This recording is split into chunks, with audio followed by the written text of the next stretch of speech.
இப்போ ஒரு அடிகனமான பாத்திரம் எடுத்துக்கோங்க. பாத்திரம் நல்லா ஹீட் ஆனதும் அரிசியை சேர்த்து நல்லா வறுத்து எடுத்துக்கோங்க. ஸ்டவ்வை லோ ஃப்ளேம் ஹை ஃப்ளேம் மாற்றி வச்சு நல்லா வறுத்து எடுத்துக்கோங்க. அரிசி நல்லா வறுபட்டு வரணும். பாருங்க, அரிசி நம்மளுக்கு நல்லா வறுபட்டு வந்துருச்சு. இதான் சரியான கன்சிஸ்டன்சி. பாருங்க, இந்த ஸ்டேஜில் ஸ்டவ் ஆஃப் பண்ணிக்கோங்க.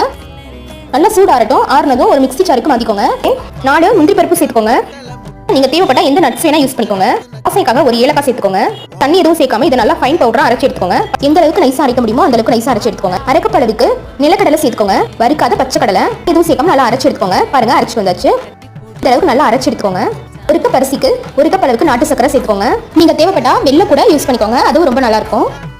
1 கப் சக்கரைக்கு 1.5 கப் அளவுக்கு தண்ணி சேர்த்துக்கோங்க. இது நம்ம அரைச்ச மாவை சேர்த்துக்கோங்க. சேர்த்துட்டு நல்லா கட்டிகள் இல்லாம கலந்து விட்டுக்கோங்க. ஸ்டேஜ்ல 1 டேபிள் ஸ்பூன் அளவுக்கு நெய் சேர்த்துக்கோங்க. நெய் சூட கைகளில் ஒட்டக்கூடாது. இதான் சரியான கன்சிஸ்டன்சி. இப்போ இந்த ஸ்டேஜ்ல ஸ்டவ் ஆஃப் பண்ணிக்கோங்க. இப்போ நீங்க விருப்பப்பட்ட சேஃபுக்கு இதை கட் பண்ணி எடுத்துக்கோங்க. அழகுக்காண்டி மேல முந்திரி பருப்பு வச்சு காட்டுறேன் பாருங்க.